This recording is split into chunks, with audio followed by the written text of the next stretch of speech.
Greetings and welcome to this edition of the Conscious Business Coffee Break, where we take a few moments to explore what's happening in the conscious business movement, expand awareness, and encourage your efforts in conscious business. Greetings, everyone.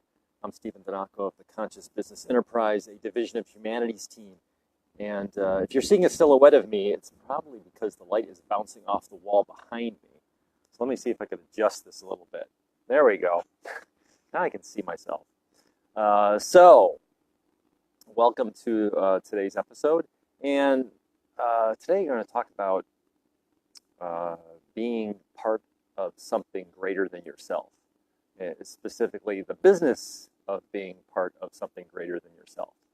And I'm just going to free associate. So I don't necessarily have an item or an article that I'm going to reference, although part of what inspired this was a video I saw recently on Nestle in Michigan and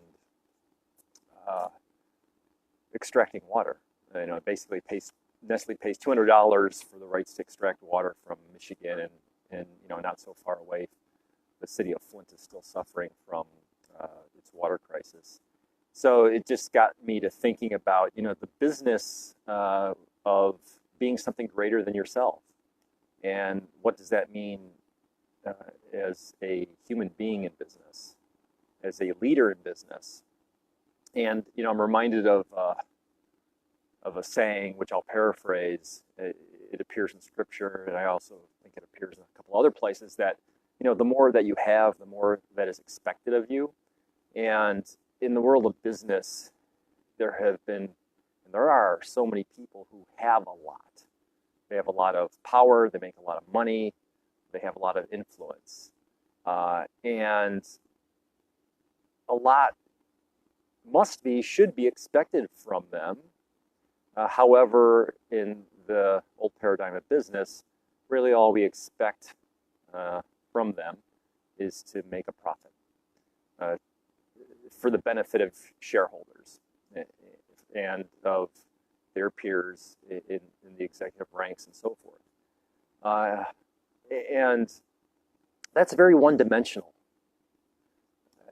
If you want to play small, this is going to really sound paradoxical, but I'm going to say it because I really want us to meditate on this. And I know I'm speaking to the choir here as well. I don't expect there to be many CEOs of Fortune 500 companies watching today. So noting that, perhaps maybe one or two will trickle in at some point. I'll keep my heart open to that. However, profit's pretty one-dimensional. So if you really meditate on this idea that if you're playing small by being in business just to make a profit. I've had the privilege of actually being witness to many people on their deathbeds. I did work as a chaplain. And I'll tell you that in no case, there is no one ever, whom I witnessed on their deathbed who basically said, you know what, I'm grateful for all of the money I made. I wish I could have made more money, or I wish I could have just spent more time in the office. Never heard that. It was all, when somebody is about to leave this material world, they are focused on, first, their family often. It's just, they want their loved ones around. And then second, or in parallel, it's just what kind of human being have I been? And in the current paradigm of business, it doesn't resonate with that.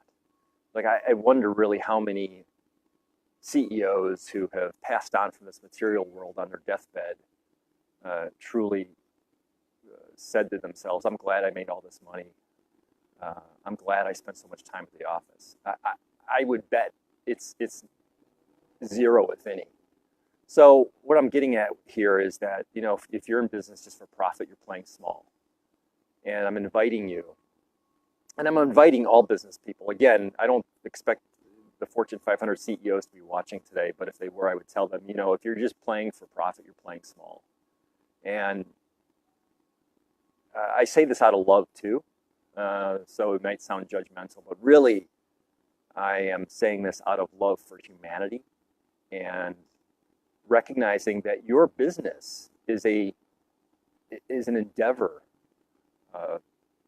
to evolve humanity. It's an endeavor based in love ultimately. So choose what you love.